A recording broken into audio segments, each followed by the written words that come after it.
మరణించిన తరువాత 6 గంటలలోపు నేత్రాలు సేకరిస్తాం అన్నమాట.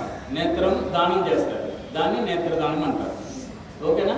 చాలామందికి నేత్రదానం అంటే కనుగుడ్డు మొత్తం తీసేసి ఎవరికైతే కనుగుడ్డు ఉండదో వారికి అమర్చుతారని చెప్పేసి చాలామంది అనుకుంటారు. కనుగుడ్డు మొత్తం తీసేసి కనుగుడ్డు లేని వాళ్ళకి అమర్చుతారని చెప్పి చాలామంది అనుకుంటారు. అది వాస్తవం కాదు, తెలియక అలా అనుకుంటారు.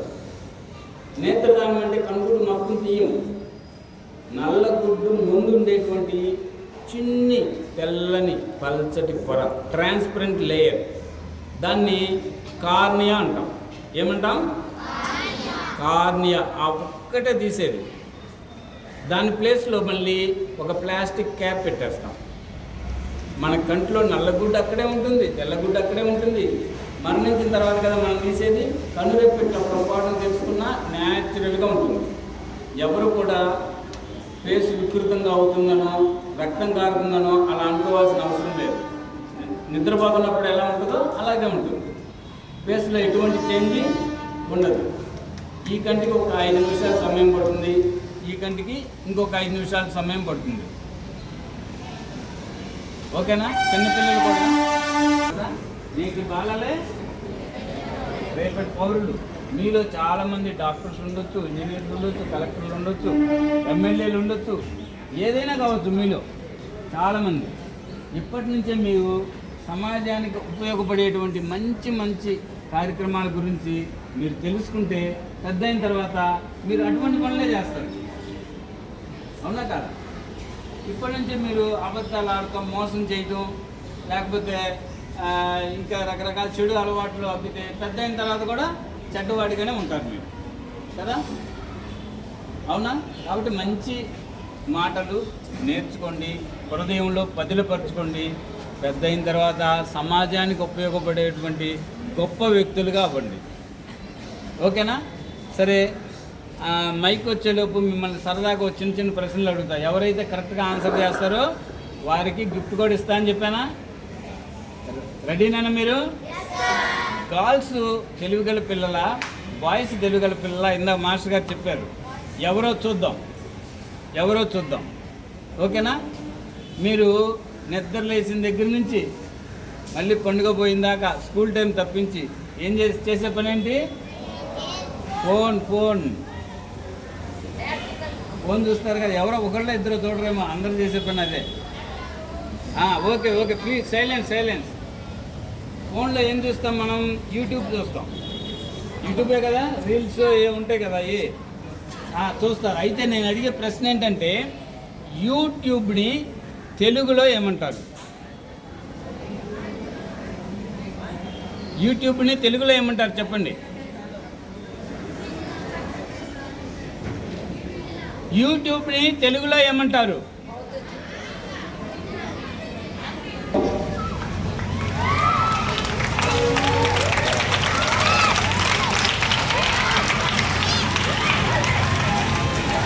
మెహవిష్కి ఒకసారి బిగ్ క్లాప్స్.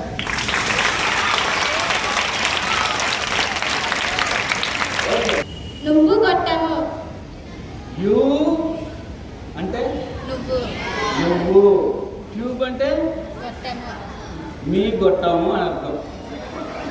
యూట్యూబ్. గుడ్. అలా లాజికల్గా ఆలోచించాలి మాస్టర్. తీస్తాము. ఓకేనా? అది తీసి ఎంకే మీడియం అనే ఒక సొల్యూషన్లో వేస్తాం. ఆ సొల్యూషన్లో కార్నియా వేస్తే ఆ కార్నియా 4 రోజుల వరకు బ్రతికే ఉంటుంది. ఎన్ని రోజుల వరకు? Very good. 4 రోజుల వరకు బ్రతికే ఉంటుంది. మన కార్నియా ఎన్ని గంటల్లోపు తీయాలి? మనిషి చనిపోయిన 6 గంటల్లోపు మాత్రమే. గుడ్. మనిషి చనిపోయిన మన 2 కళ్ళు బ్రతికే ఉంటాయి. ఎప్పటిదాకా అంటే 6 గంటల వరకు. ఆ 6 గంటల లోపు మనం ఆ నేత్రాలను, ఆ కార్నియాలను సేకరిస్తే మనం ఎంకే మీడియం సొల్యూషన్లో వేస్తే 4 రోజుల వరకు బ్రతికే ఉంటుంది. ఈలోపు దానికి కావాల్సినటువంటి చాలా టెస్టులు ఉంటాయి. అవన్నీ చేసి ఆరోగ్యవంతమైనటువంటి కార్నియా అయితే కనుక కార్నియా మార్పిడి ఆపరేషన్ చేయడానికి అది ఉపయోగపడుతుంది. ఓకేనా? ఇట్లా కార్నియా మార్పిడి ఆపరేషన్ రావడానికి అవకాశం ఉన్నటువంటి అందులో మన దేశంలో సుమారుగా 40 లక్షల మంది ఉన్నారు.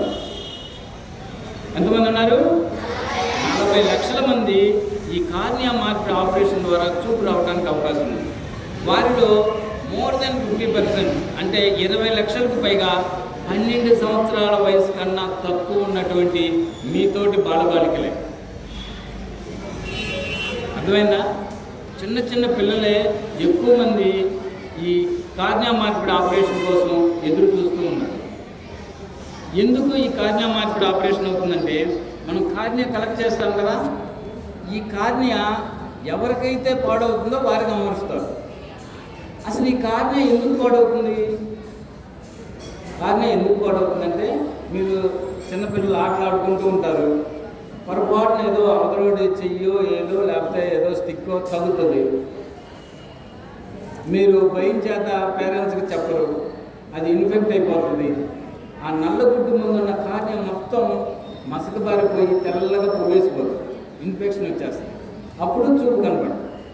అటువంటి వారికి ఆ కార్నియా మార్పిడి ఆపరేషన్ చేస్తారు. అలాగే కంటిలో ఏదైనా యాసిడ్స్ కానీ ఇంకేదైనా పట్టడం మూలంగా కానీ, లేకపోతే కొన్ని ఆపరేషన్స్ తర్వాత పోస్ట్ ఆపరేటివ్ ఇన్ఫెక్షన్లు అంటారు, ఆపరేషన్ తర్వాత కలిగేటువంటి ఇన్ఫెక్షన్ మూలంగా కానీ ఆ కార్నియా పాడైపోతుంది. అటువంటి వారికి ఈ కార్నియా మార్పిడి ఆపరేషన్ చేస్తే మళ్ళీ మంచి కంటి చూపు వస్తుంది. ఓకేనా? ఇది జాగ్రత్తగా మీరు గుర్తుపెట్టుకోండి. ఏనా? చెప్పేది జాగ్రత్తగా ఉండండి. వింటున్నారా? ఇంకేదన్నా సరదా ప్రశ్న అడగమంటారా? ప్రశ్నేనా? సరే, మళ్ళీ ఇంకో ప్రశ్న అడుగుతా. ఎందుకంటే మొత్తం ఈ విషయాలే చెప్తే మీరు అర్థం చేసుకోలేరు. సరేనా? సరే, మీరు జాగ్రత్తగా వినండి. మిమ్మల్ని కన్ఫ్యూజ్ చేసే ప్రశ్న మీ అందరికీ తెలుసు, చిన్నపిల్లడు కూడా చెప్తాడు. కానీ అరే నేను ఆలోచించలేకపోయానే, నేను చెప్పలేకపోయానే తర్వాత మీరు అనుకుంటారు. ఓకేనా? చాలా జాగ్రత్తగా వినండి. ఈ వయసు నుంచే మీరు లాజికల్గా థింక్ చేసే నాలెడ్జ్ని అలవర్చుకోవాలి. మీరు 100కు 100 మార్కులు వచ్చినా అది ఉద్యోగం వస్తాను గ్యారంటీ లేదు. అక్కడ ఇంటర్వ్యూలో అడిగే ప్రశ్నలకు ఆన్సర్ చేస్తేనే మీకు ఉద్యోగం వస్తుంది. అటువంటి ప్రశ్నలు చాలా సులభమైన ప్రశ్న, లాజికల్గా ఆలోచిస్తే, లేకపోతే అర్థం కాదు. జాగ్రత్తగా ఉంటారా? ఎవరైతే ఆన్సర్ చేస్తారో వారికి గుర్తిస్తాం. ఒక్కసారి అడుగుతా ప్రశ్న, మళ్ళీ అడగను. రాము వాళ్ళ నాన్నగారికి 5 కుమారులు. ఓకే, ఫస్ట్ కుమారుడి పేరు జనవరి, రెండవ వాడి పేరు మార్చి, వినండి శ్రద్ధగా. మూడవ వాడి పేరు మే, నాలుగవ వాడి పేరు జూలై. మరి 5వ వాడి పేరు ఏంటి?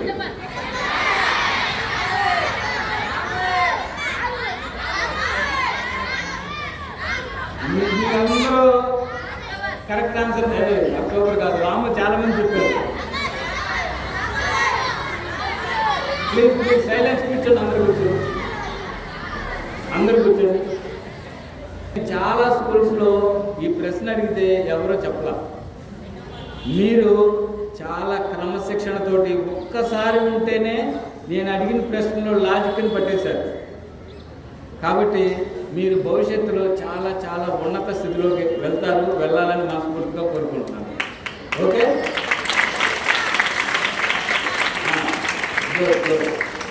మీరు ఇటువంటి లాజికల్గా ఆలోచించేవి ఇప్పటి నుంచి అలవర్చుకోవాలి. అందరూ నేను కన్ఫ్యూజ్ చేయడానికి మార్చి, జనవరి, మార్చి, మే, జూలై అంటే సెప్టెంబర్ అంటారు ఆటోమేటిక్గా. ఇట్లా ఈ ఫింగర్స్ చూపిస్తున్నాను కదా, మీ కాన్సన్ట్రేషన్ అంతా ఈ ఫింగర్స్ మీద ఉంటుంది. తర్వాత వచ్చేది ఏంటి? ఆల్టర్నేటివ్ మంత్ సెప్టెంబర్ అనేస్తారు. కాదు, అసలు రాముకి ఆ నాన్నగారికి 5 కదా, రాము కూడా ఒకటి కదా, మిగిలిన 4 పేర్లే వస్తాయి కదా. అలా లాజికల్గా ఆలోచించాలి. ఓకేనా? సరే, మళ్ళీ నేత్రదానం గురించి చెప్పుకున్నాం. ఇందాకేం చెప్పాను? కనుగుడ్డు మొత్తం తీసేసి ఎవరికైతే కనుగుడ్డు ఉండదో వారికి అమరుస్తారు అనేది అపోహ. మనం ఏదైతే కార్నియా తీస్తామో అది మీకు డెమో చూపిస్తాను. ఐబాల్ డెమోలో కార్నియా ఎక్కడ ఉంటుంది అనేది మీకు ఒకసారి చక్కగా వివరించి చెప్తాను, మీకు తేలిగ్గా అర్థమవుతుంది. ఓకేనా? కార్నియా అంటే ఏమనుకున్నాం? నల్లగుడ్డు ముందు ఉండేటువంటి చిన్ని తెల్లని పల్చటి పొర కార్నియా. ఆ కార్నియా ఒక్కటే మనం తీస్తాం. ఐబాల్ బియ్యం, ఇది ఐబాల్, ఇదంతా తెల్లగుడ్డు కదా. మధ్యలో ఏంటి? నల్లగుడ్డు ముందు ఉండేటువంటి చిన్ని తెల్లని పల్చటి పొర, దాని పేరు వెరీ గుడ్, వెరీ గుడ్. మీరు చాలా చక్కగా ఉంటున్నారమ్మా. చాలా చాలా థ్యాంక్స్ కూడా మీకు. చాలా స్కూల్స్లో నేను చెప్తూ ఉంటాను, ఇంత డిసిప్లైన్ కష్టం ఉండదు. మీరు good good. Okay okay good. మీకు కార్నియా చూపిస్తాను చూడండి. ఇది కార్నియా. నల్లగుడ్డు అక్కడే ఉంటుంది, తెల్లగుడ్డు అక్కడే ఉంటుంది. మనం తీసేది ఈ కార్నియా ఒక్కటే. ఇది అద్దంలాగా ఇటు నుంచి అటు. మన కారులో కూర్చుంటాం కదా, కారు నుంచి బయటకు అద్దంలో నుంచి చూస్తామా, అన్నీ కనిపిస్తాయి. అలాగే ఇది ట్రాన్స్పరెంట్ లేయర్. ఇది దీంట్లో నుంచి అన్నీ కనిపిస్తాయి. మనం బయట ఉన్నటువంటి వస్తువును చూస్తే దీనిలో నుంచి రెటీనా మీద పడి ఆప్టిక్ నర్వ్ ద్వారా బ్రెయిన్కి వెళ్తుంది. ఇది చూపుకి పారదర్శకంగా ఉంటుంది. మన బయట వస్తువులన్నీ కూడా దీని ద్వారా కిరణాలు ఆప్టిక్ నర్వ్ మీద పడి రెటీనా మీద పడి ఆప్టిక్ నర్వ్ ద్వారా, ఇది ఆప్టిక్ నర్వ్ వెనకాల ఉంటుంది, దీని ద్వారా బ్రెయిన్కి వెళ్తుంది. మనం చూసే వస్తువు బ్రెయిన్కి అర్థమవుతుంది. దీన్ని కార్నియా అంటాం. ఇది ఒక్కటే తీసేది. దీని ప్లేస్లో మళ్ళీ ప్లాస్టిక్ క్యాప్ పెట్టేస్తాం అక్కడ. అసలు ఎటువంటి మార్పు ఉండదు కంట్లో. నల్లగుడ్డు అక్కడే ఉంటుంది, తెల్లగుడ్డు అక్కడే ఉంటుంది. కార్నియా ప్లేస్లో ప్లాస్టిక్ క్యాప్ ఉంటుంది. ఇది ఒక్కటే తీసేది. ఓకేనా? ఇది కార్నియా. ఇది ఎన్ని గంటల్లోకి తీయాలన్నా? Very very good, very good. 6 గంటలలోపే తీయాలి. ఎందుకు తీయాలి 6 గంటలలోపు? రేపు ఇది కూడా చనిపోవడం. వెరీ గుడ్, మీరు చాలా చక్కగా ఉన్నారు. మనిషి చనిపోయినా ఈ కార్నియా 6 గంటల వరకు బ్రతికే ఉంటుంది. ఈ లోపు కనుక దీన్ని తీస్తే దేంట్లో వేస్తామని చెప్పాను? MK medium. Very good. MK medium వేస్తే 4 రోజుల వరకు ఇది బ్రతుకుంటుంది కదా. ఈలోపు ఎవరికైతే కార్నియా మార్పిడి ఆపరేషన్ అవసరమో వాళ్ళకి అమరుస్తారు. ఓకేనా? దీని గురించి క్లియరా? కార్నియా గురించి. తర్వాత ఎవరు నేత్రదానం చేయొచ్చు? ఎవరైనా, ఏ వయసు వారైనా, బీపీ ఉన్నా, షుగర్ ఉన్నా, కంటికి శుక్లం ఆపరేషన్ చేయించుకున్నా ఎవరైనా నేత్రదానం చేయొచ్చు. ఏ బ్లడ్ గ్రూప్ వారైనా నేత్రదానం చేయొచ్చు. ఎటువంటి అనారోగ్యంతో మరణించైనా నేత్రదానం చేయొచ్చు.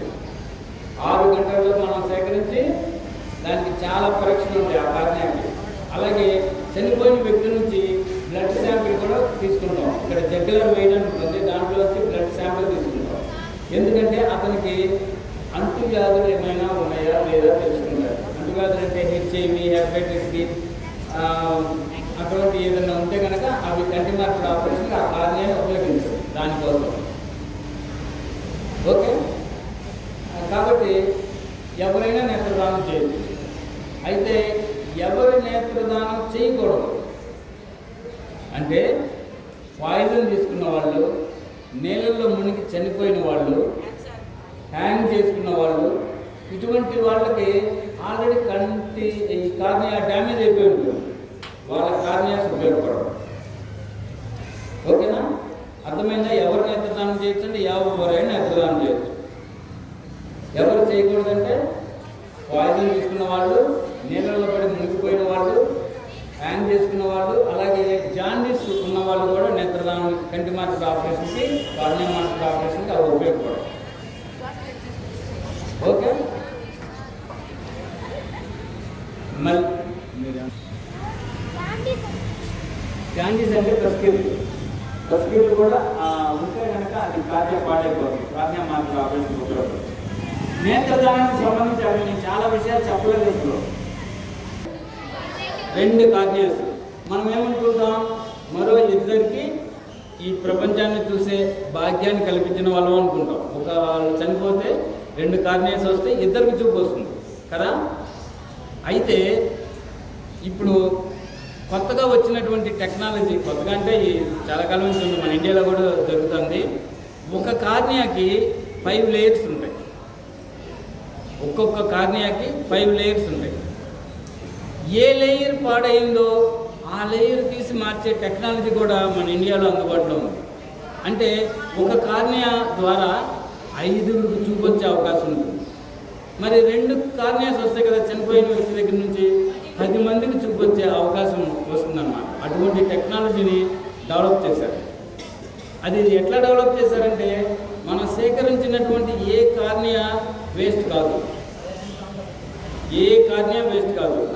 ఉపయోగిస్తే కార్నియా మార్పిడి ఆపరేషన్కి ఉపయోగిస్తారు, లేదంటే దాన్ని పరిశోధన నిమిత్తం వాడతారు. కొత్త టెక్నాలజీని కనిపెట్టడం కోసం, పరిశోధన కోసం ఆ కార్నియాన్ని వాడతారు. అలా పరిశోధన చేసే ఈ 5 లేయర్స్ని ఏ లేయర్ పాడైన వారికి ఆ లేయర్ అమర్చే టెక్నాలజీని మన శాస్త్రవేత్తలు తీసుకొచ్చారు. ఇప్పుడు మన ఇండియాలో కూడా అటువంటి ఆపరేషన్ జరుగుతాయి. ఓకే సార్, చాలామంది పిల్లలు బోర్డు వెంక చూసేటప్పుడు ఇలా మొహం ఇట్లా చిట్టి చూస్తుంటారు సార్. మొహం ఇట్లా చుట్టూ అక్షరాలు కనపడక ఇలా మొహం చిట్టి చూస్తుంటారు, కానీ వీళ్ళు చూపించుకోరు. అలాగే కొంతమంది కళ్ళజోళ్ళు పెట్టుకోరు, నాకు కనిపిస్తుందని అట్లాగే ఇదవుతూ ఉంటారు. దానివల్ల ప్రాబ్లం ఏంటి సార్? చాలా చాలా చాలా చక్కటి క్వశ్చన్. తల్లిదండ్రుల తర్వాత ఎక్కువ సమయం గడిపేది ఎవరి దగ్గర? గురువుల దగ్గర. 5వ తారీఖు గురు పూజోత్సవం, టీచర్స్ డే. తల్లిదండ్రులకు ఎంత బాధ్యత అయితే ఉంటుందో అంత బాధ్యత గురువులు కూడా తీసుకుంటారు మీ పట్ల కదా. మాస్టర్ గారు ఆ ప్రశ్న అడిగారంటే మీ పట్ల ఎంత శ్రద్ధ ఉండి ఎంత ప్రేమ ఉంటే అడుగుతారు మీ తరఫున. అవునా? నిజంగా ఒకసారి క్లాప్స్ కొట్టండి. ఓకే, మీ తల్లిదండ్రులకు కూడా చెప్పండి. మాస్టర్ గారు, స్కూల్ సిబ్బంది అందరికీ కూడా నేను ప్రత్యేకంగా విన్నవించుకున్నాను. నిజం గారు, పిల్లాడిని చూసి వీటికి దృష్టి దోషం ఉందా లేదా అని కనిపెట్టగలిగేటువంటి చిన్న చిన్న టిప్స్ మీరు చూడగానే వీటికి దృష్టి దోషం ఉందని చెప్పేసి మీరే కనిపెట్టగలరు. మీరు సజెస్ట్ చేయొచ్చు. మీరు వెళ్ళి ఐ డాక్టర్గా చెప్పగలిగేటువంటి చిన్న చిన్న టిప్స్ చెప్తాను. మీరు కూడా మీ పేరెంట్స్కి చెప్పండి. ఎవరికైతే దృష్టి దోషం ఉంటుందో వారు మాస్టర్ గారు చెప్పినట్టుగా కళ్ళు ఇట్లా దగ్గరగా పెట్టి చూస్తూ ఉంటారు. ఇట్లా మామూలుగా ఫ్రీగా చూస్తే వాళ్ళకు బ్లాక్ బోర్డ్ మీద కనిపించవు. ఓకేనా? మీ ఫ్రెండ్స్ కానీ మీ అన్న చెల్లి తమ్ముడు ఎవరైనా ఉన్నా కూడా మీరు గమనించుకోండి. 2వ పాయింట్, వాళ్ళు పుస్తకం ఇట్లా చదువుతాం కదా, దృష్టి దోషం ఉన్న వాళ్ళు ఇలా చదువుతారు. టీవీకి దగ్గరికి వెళ్ళిపోయి చూస్తారు.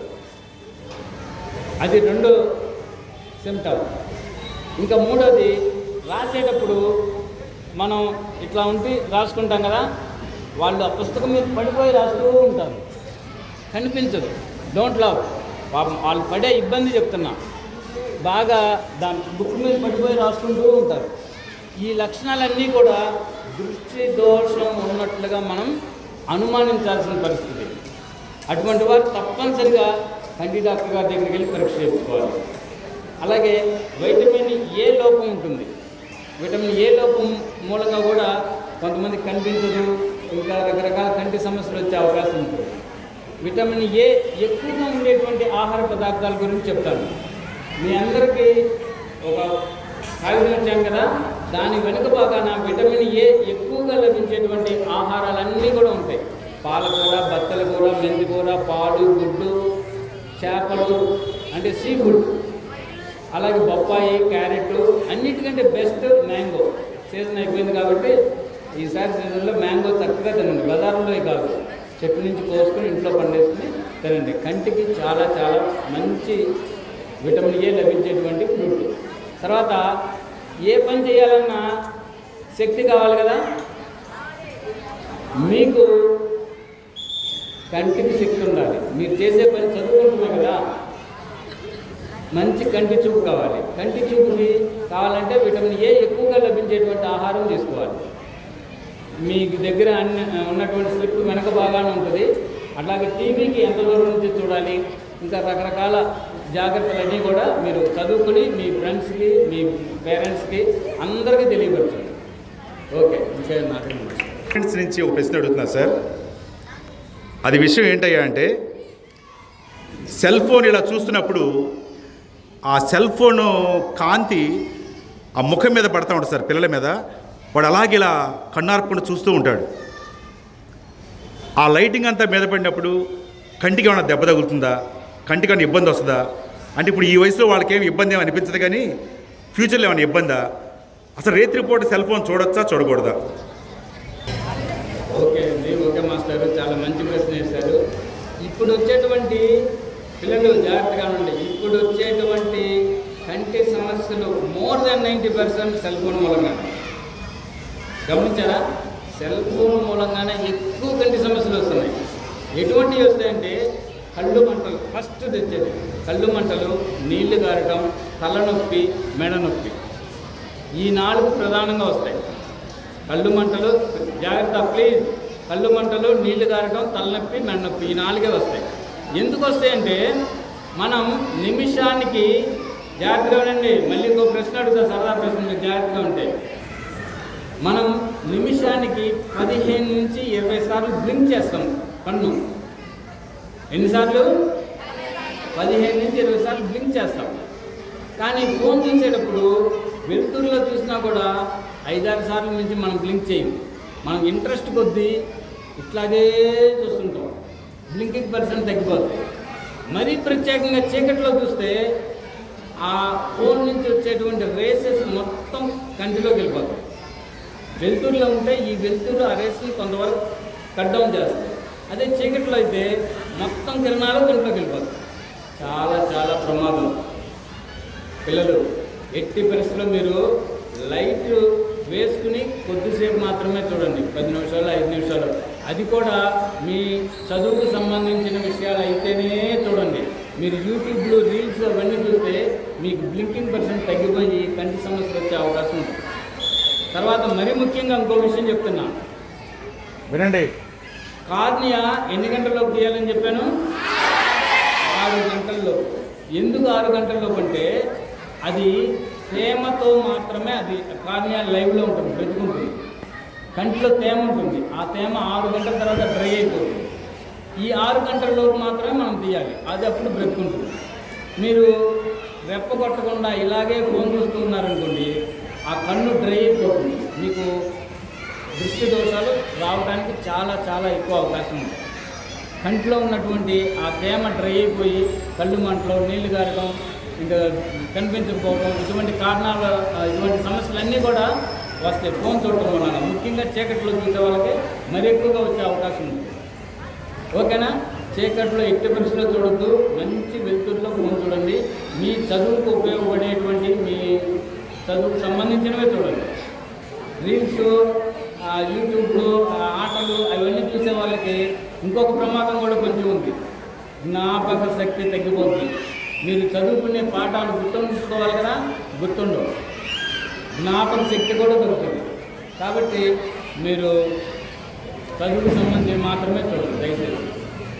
కొంతమంది చాలా దగ్గరగా ల్యాప్టాప్లు చూస్తుంటారు, కంప్యూటర్ ముందు కూర్చుంటారు, కానీ వాళ్ళ కళ్ళు ఎప్పుడు అలాగే చూస్తూ ఉంటారు వాళ్ళు కూడా. కానీ వాళ్ళ కళ్ళకి చాలా దెబ్బ. దానికి ఏం ధరిస్తే సేఫ్ సైడ్గా ఉంటుంది? ఓకే మాస్టర్, ఎవరైతే మోర్ దెన్ 2 hours కంప్యూటర్ వాడతారో, ల్యాప్టాప్ వాడతారో, అలాగే ఫోన్ అయితే 2 గంటలు కాదు, అరగంట వాడితే చాలు, వాళ్ళకి కంటి సమస్యలు ఎక్కువగా వచ్చే అవకాశం ఉంటుందని చెప్పానా? కారణం బ్లింకింగ్ పర్సెంట్ తగ్గిపోవటం. తర్వాత సెల్ ఫోన్ నుంచి వచ్చే, ఆ మానిటర్ నుంచి వచ్చే కిరణాలు కంటికి హాని చేస్తాయి. దాన్ని ఫిల్టర్ చేయడం కోసం బ్లూరే కట్ లెన్స్ అన్నీ ఉంటాయి కళ్ళద్దాలు. అవి పెట్టుకుంటే కొంతవరకు సేఫ్గా ఉంటుంది. అది పూర్తి సేఫ్ మాత్రం కాదు. యాంటీ గ్లేర్ కన్నా ఇంకా అడ్వాన్స్ ఉంది. Blu-ray cut lens. Blu-ray cut lens మనకి వైలెట్ కలర్ ఉంటుంది కదా, అది మన కంటికి హాని చేస్తుంది, చూడకూడదు. ఈ బ్లూరే కట్ లెన్స్ అనేది దాంట్లో మోర్ దాన్ 90% ఫిల్టర్ చేసేస్తుంది. ఆ కలర్ మనకు కనిపిస్తుంది కానీ దాని ఎఫెక్ట్ ఉంటుంది. అటువంటి లెన్స్ వచ్చేసి యాంటీ గ్లేర్ కన్నా ఇంకా అడ్వాన్స్డ్ది. అటువంటి కళ్ళద్దాలు తప్పనిసరిగా పెట్టుకోవాలి. కంప్యూటర్ ప్రొఫెషనల్స్ మీరైతే అరగంట కన్నా ఎక్కువ మీరు ఫోన్ చూసేటట్టయితే తప్పనిసరిగా బ్లూరే కట్ లెన్స్ పెట్టుకోవాల్సిందే, దృష్టి దోషం లేకపోయినా కూడా. ఓకేనా? ఎందుకంటే కంటి సమస్యలు రాకుండా ఉంటాం కోసం ముందు జాగ్రత్తగా. ఓకే, ఇప్పుడు ఆ పాట ఉంది మరి మీకు కూడా మస్తు ఉండొచ్చేమో. మరి మన పురాణాలు ఆధారంగా, ఓకే, మన పురాణాలు ఆధారంగా తెలుగు పాఠ్య పుస్తకంలో ఉన్నటువంటి పాఠం ఆధారంగా అడుగే ప్రశ్న చేసిన వ్యక్తి మొట్టమొదట ప్లీజ్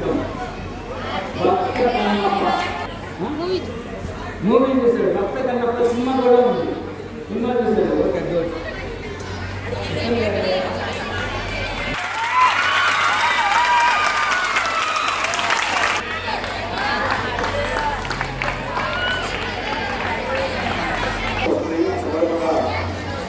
ఆ రోజు వారు గుర్తుకుంటారేమో, మేము ముందుగానే చేస్తున్నామని చెప్పేసి మన హెచ్ఎం గారికి ధన్యవాదాలు.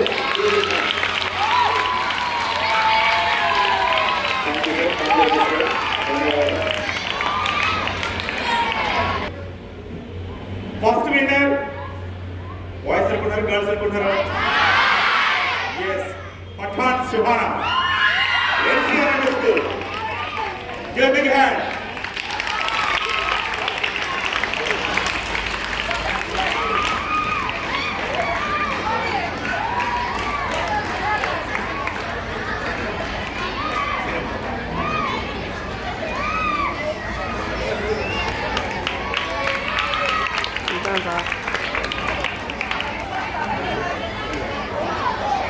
Oh, medal also. Give him a hand. Thank you very much. Next, first runner, young Gangadhar side.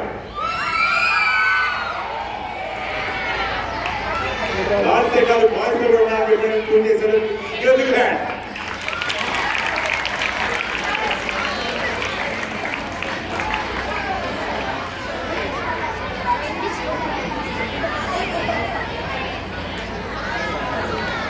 Give him a hand. Next second runner, D.D. Charan Kumar. Abbas. Abbas.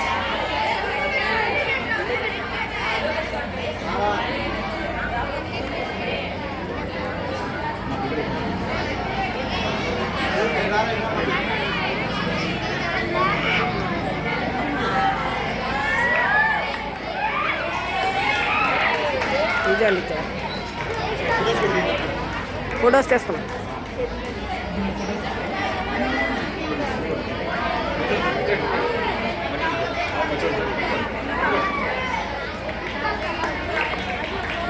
Next ఇప్పటి వరకు seniors అయిపోయారు, ఇంకా juniors. Juniors లో first winner I Ramya. Juniors అంతా girls వచ్చారు. Sir sir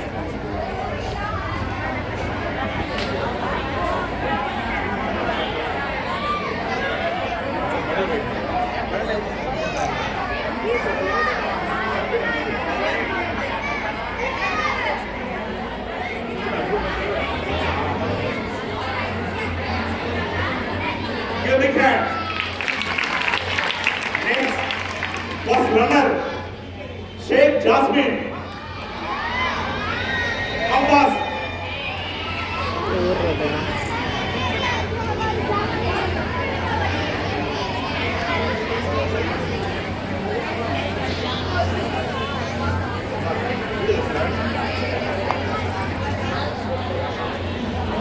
Give a big hand.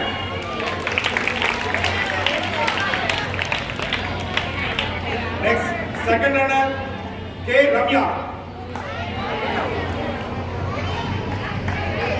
Compass, K. Ramya. Second runner, juniors.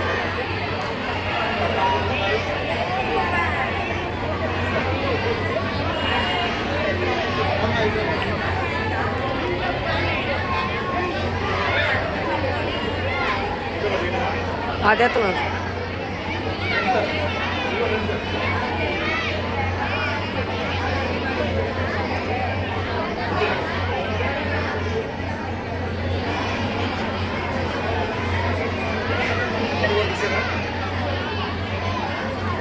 కూర్చోండి. తర్వాత concession prices కూడా ఇద్దాం సార్ మన పిల్లలకి. కొంతమంది చాలా బాగా రాశారు సార్, వాళ్ళు డిస్ప్లే చేయొద్దు, ఈసారి కాంపిటీషన్ లో పార్టిసిపేట్ చేస్తారని చెప్పారు. CH Ramakrishna 7th B compass, K Suma 8th C, CH అలవిస్ రమ్య 7th B,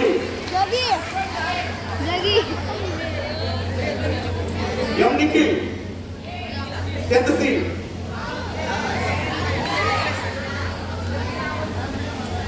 ఎం నాగసాయి 10th C,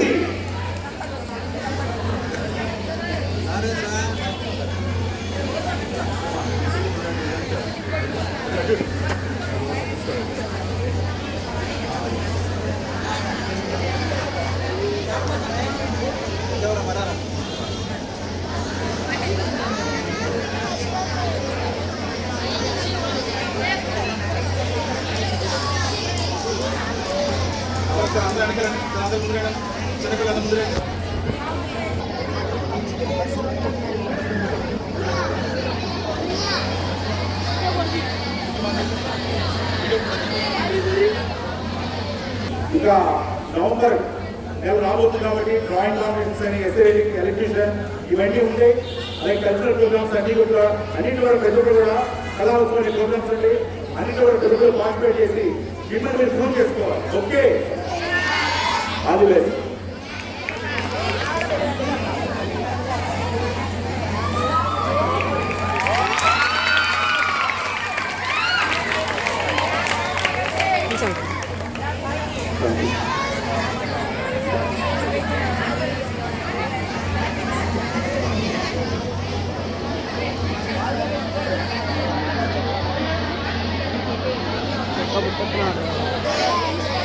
ఇక్కడికి వచ్చి కండక్ట్ చేసి ప్రతి సంవత్సరం కూడా ప్రతి ఏటా కూడా పిల్లలు చాలా బాగా రాశారు, రైటింగ్ చాలా బాగుందని చెప్పన్నారు.